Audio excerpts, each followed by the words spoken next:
Introduce yourself. If you're a male, then have a female companion, preferably a member of the medical staff, and explain the procedure to the patient.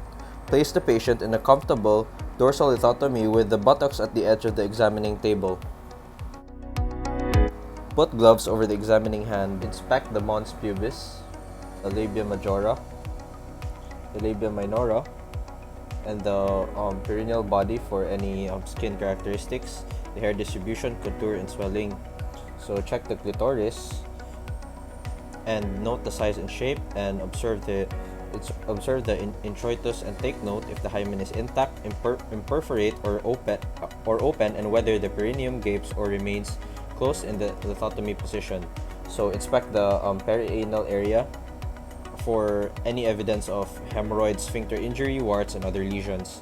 So with the second and fourth fingers of the gloved hand separating the labia minora, so like this, the urethra is inspected, and the length, so the urethra, this is the urethra, and the length of the urethra is palpated and milked with the middle finger.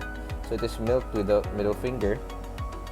So the gloved hand then palpates the area of the posterior third of the labia majora, placing the index finger inside the introitus and the thumb on the outside of the labium, like this.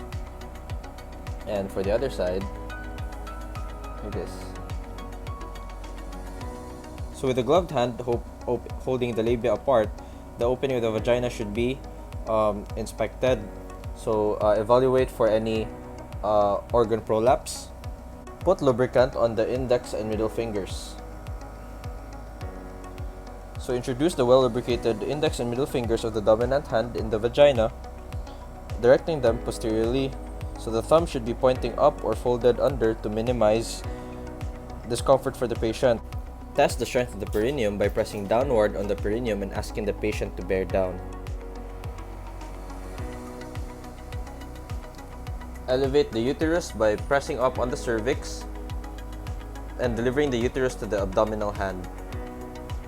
So evaluate the uterus for position, architecture, size, shape, symmetry, tumor, consistency, tenderness, and mobility, and size may be estimated in centimeters or by comparing them with weeks of normal gestational age.